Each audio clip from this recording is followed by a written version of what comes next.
All right, and welcome back to the forecast card. Unfortunately, a losing day. Uh, on the good side, Illinois, the lock of the day, does come through again. I think we're on a 4-0 run now on those plays. Um, the three leans, if you did end up taking them, all luckily end up cashing. Of course, I didn't bet any of them. I think I got a live line on the other side, on Richmond, so I technically could have middled that game, but obviously I didn't bet it upright. And yeah, Pitt, just a pathetic shooting game from them. They had 8 more field goal attempts than the GT did, but GT just played much better. Pitt got dominated on the boards, 37-27. Even though Pitt only had 7 turnovers to GT's 15, it clearly wasn't enough. GT had 28 free throws. They shot 90% from the free throw line. Pitt shot sub 40%, 36.8% from the field, just atrocious, only putting up 67 points. I really like that spot for them to bounce back at home again, but not much you can do when your 2 stars put up 12 for 41. So it is what it is. Central Michigan, they almost lost this game outright. Yeah, it's the last time that I take a revenge spot where the spread is this big. Clearly, Buffalo either has their number or there's some kind of beef, but Buffalo just played insanely well that game. Um, Central Michigan also didn't shoot very well either, but they were it looks like it wasn't that bad, but Central Michigan was only up one with like a minute and a half left. Like they almost lost this game at home in a revenge spot, and they're like on statistically just such a better team than Buffalo. But there just must be something in this matchup that I didn't see. Maybe size, maybe something else. I don't know. But Buffalo owns Central Michigan. Keep that in mind for next year. UL Monroe. I think they only end up losing this game by a few points. Pretty solid game from them. Again, I love to back them at home, but more so I love fading James Madison on the road, even though that play looked really stinky. And Illinois, obviously, relatively sweat free. They kind of blew their early lead, but they ended up bringing it back in the second half. In Santa Clara, yeah, it looked really, really promising for the first 15 minutes, and then Zags just completely took over that game. You could feel the revenge spot coming in a little bit. I thought Santa Clara could keep it close, but Gonzaga's form just kind of showed that they're just way better of a team than Santa Clara really is. So 2-3, slight loss. With obviously Illinois, I usually bet a few more units on, so I ended up about even on this day with the Richmond live bet, but overall 2-3 for the record. All right, heading on to our first game, we have Michigan State going on the road to play Maryland. Now, I really love the spot for Maryland. I do think they match up pretty well against the Michigan State team, and it's largely because of their losses. The Michigan State team, obviously, they're on a 3-win streak. Some pretty impressive wins, of course, against 3 top 20 teams in Illinois, Purdue, and Michigan. 2 of them which were on the road. But those teams, honestly, are not nearly. Obviously, Michigan is a very tall team, but they're not like a strong, tall team like Maryland is. I think Queen is just a beast, and he's going to be able to be really strong in the paint, something that Michigan State has struggled with. You can see those in the losses against UCLA, the loss against USC, loss against Indiana. Obviously, Michigan State has an incredible record, but Maryland, they won 8 of their last 9. They have been dominating at home, especially beating teams like Wisconsin by 8, Rutgers by 9, not that impressive. Iowa by 26, USC by 17. Obviously, these should be walk of the park games for them. But they beat Illinois by 21 on the road. Indiana, they beat them on the road by 1. Minnesota, they beat by 6 at home.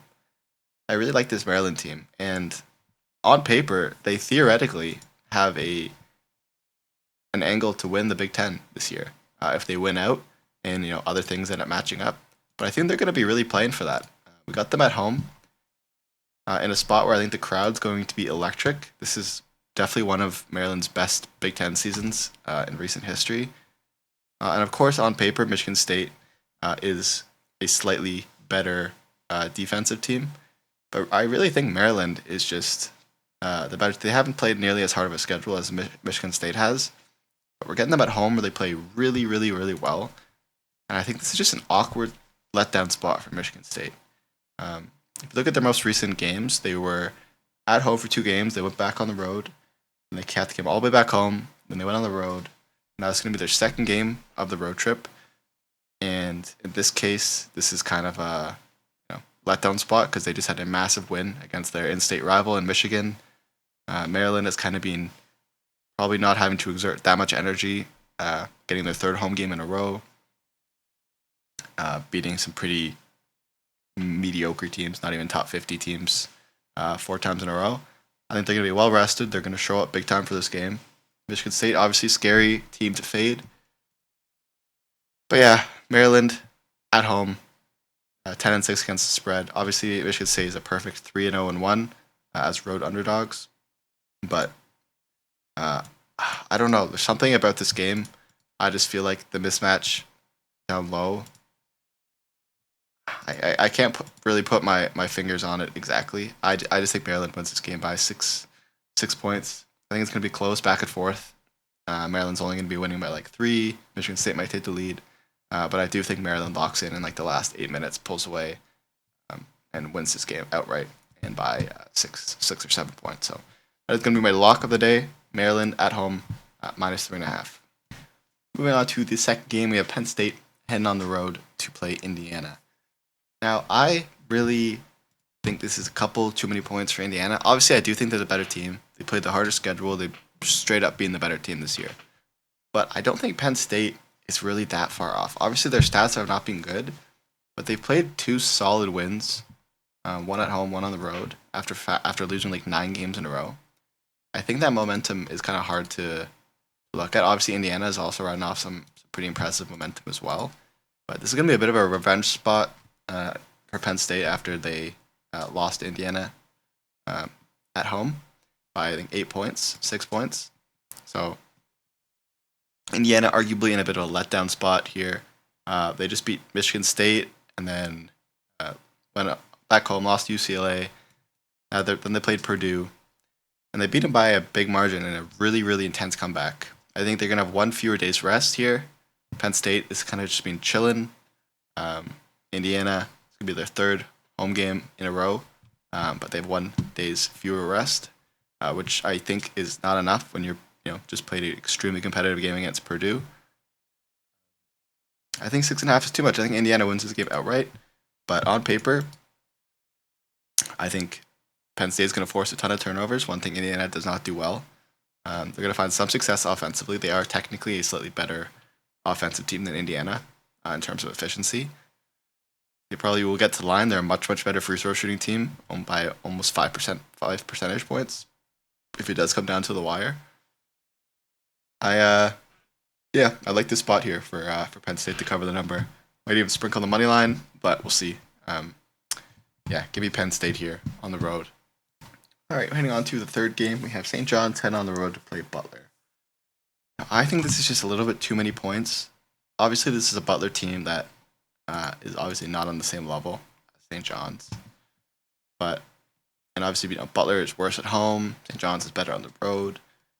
All signs kind of point to St. John's. Butler's been playing really well lately. The last 5, they kind of broken into like almost as a top 40 team. St. John's still a top 10 team, obviously. But I feel like Butler shows up for this game. Obviously, St. John's one of the best teams in the Big East by a pretty significant margin. They're coming off some pretty solid wins over UConn, Creighton, Marquette, Xavier, and they beat Butler by 8 on Butler's home floor, or on their own home floor. So the fact that we're getting 8 points again with Butler at home in a revenge spot, I really like this spot for them. Obviously, Butler is going to be coming back home after a solid win over DePaul. They beat Georgetown, Providence.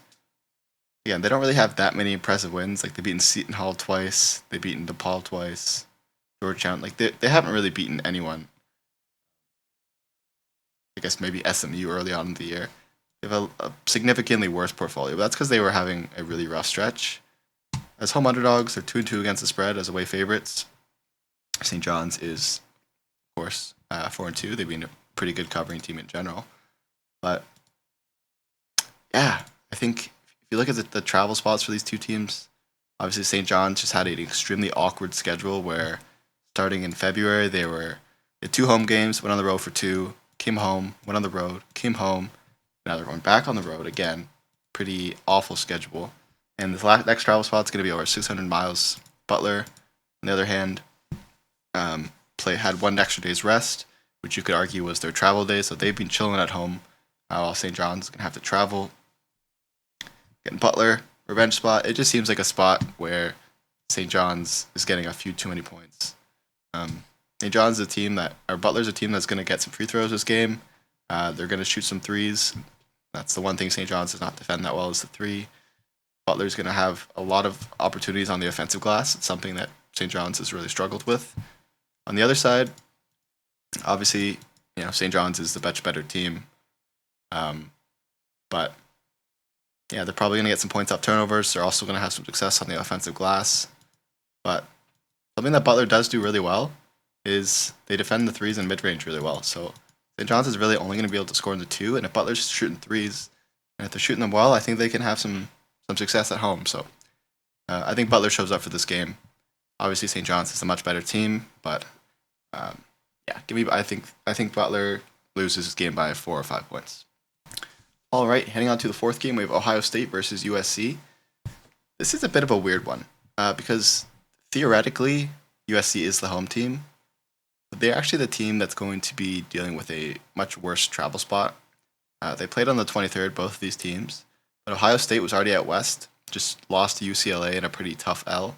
They lost 2 games at home. I think they're going to be motivated here to get a win. This year, despite being not that great, they still have not lost more than 3 games in a row. Last time they lost 3 games in a row, they showed up big time on the road and beat Purdue. I think we see a similar spot here where this team is really pissed off and wants to get a win here on the road trip. But USC, they were just out east, played Rutgers. They lost that game. You could argue they're coming home and wanting to win a game, but they're the ones in this travel spot, a full, massive travel spot, like 2,000 miles.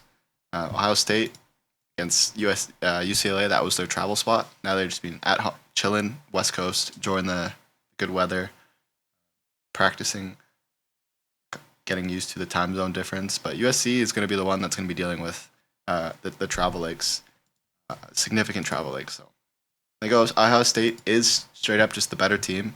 They got about 20 ranking points.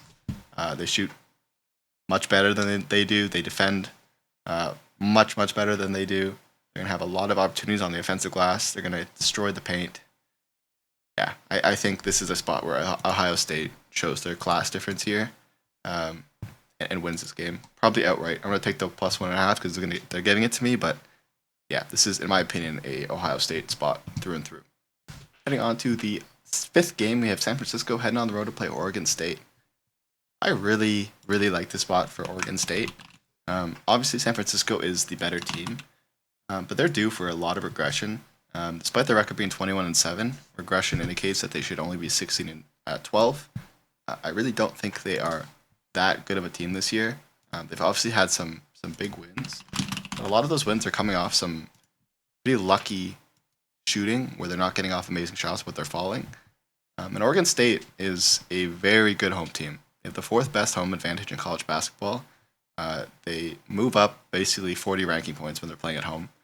In San Francisco, they have played actually much worse on the road. They fall almost outside the top 100. Both these teams have played very similar schedules.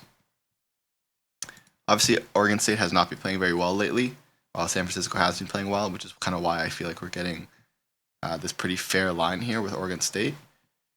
But I do think they show up. Obviously, one of the most impressive stats that Oregon State has is that they're 12-1 against the spread as home favorites, which is insane. San Francisco 1-3-1 against the spread as road dogs.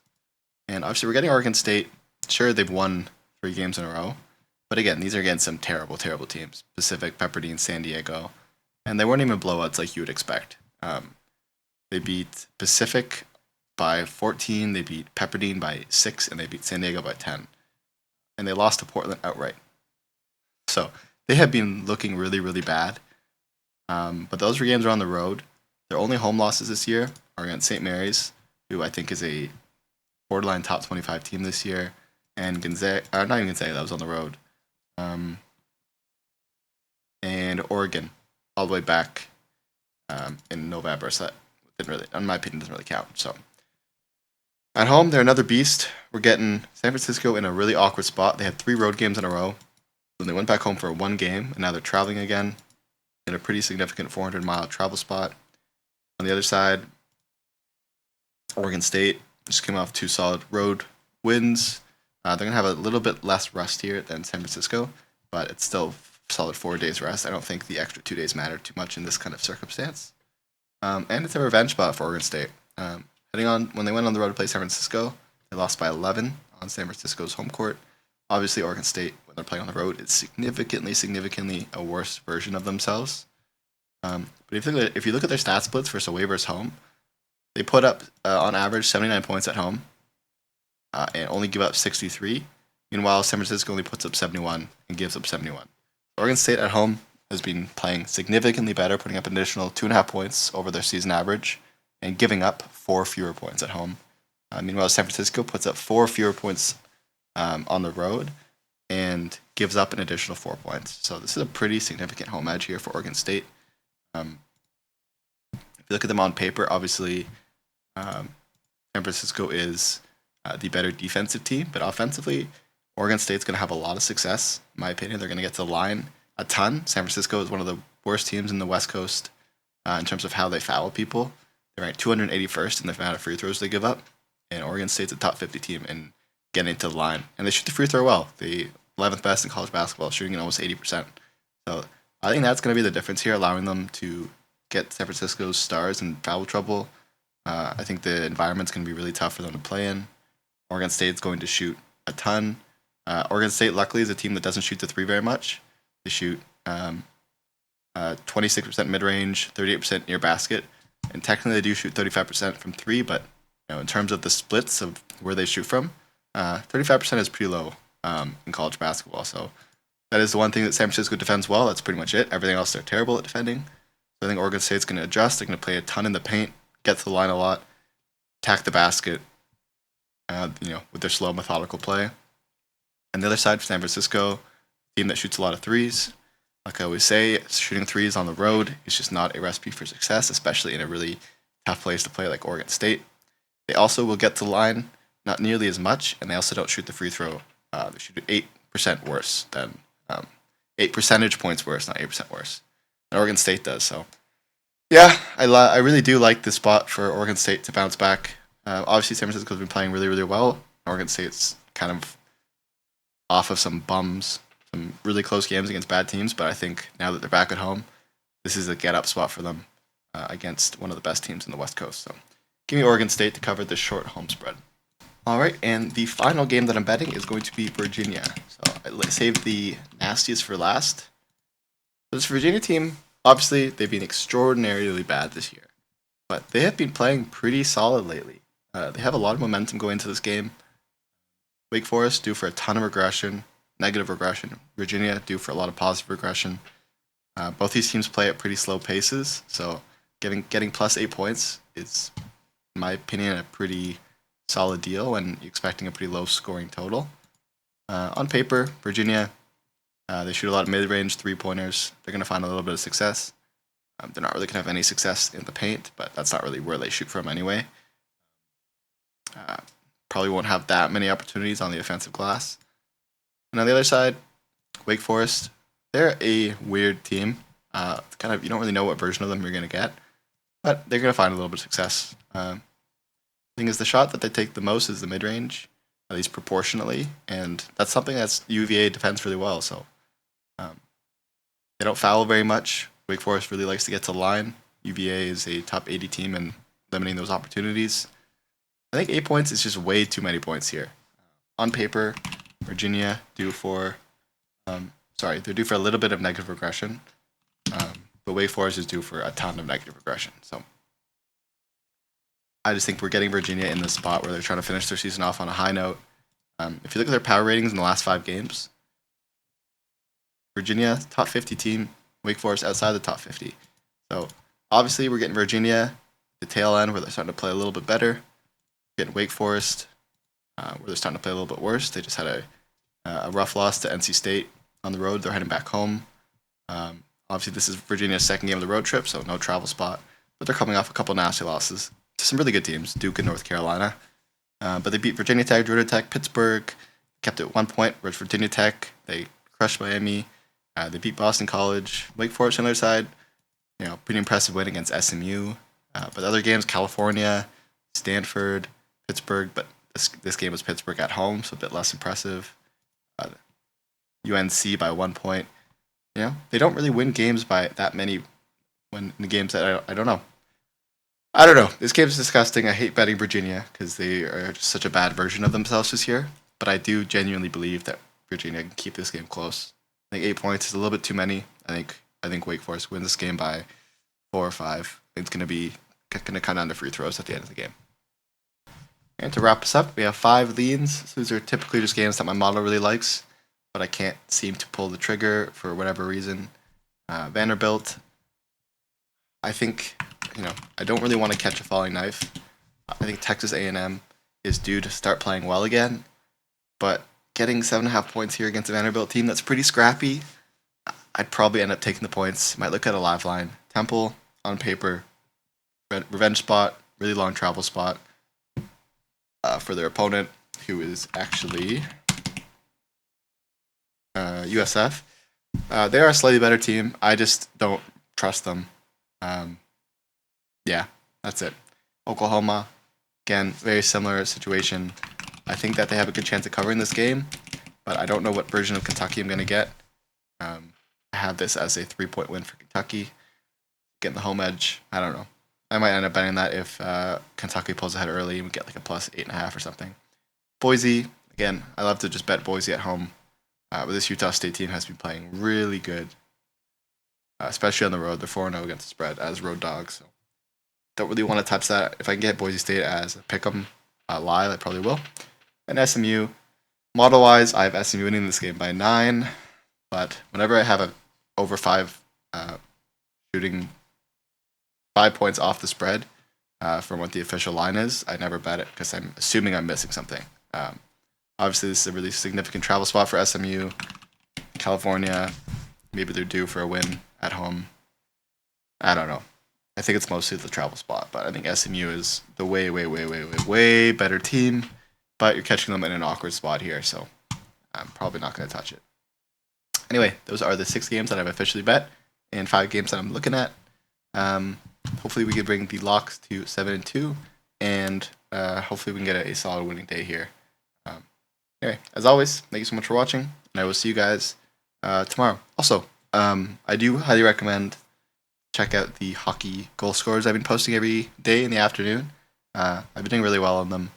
I think we're going to be up about 3 units after a couple days, so once one of those parlays hit, it'll really bump up the record. But for now, we'll see how it goes. Anyway, cheers.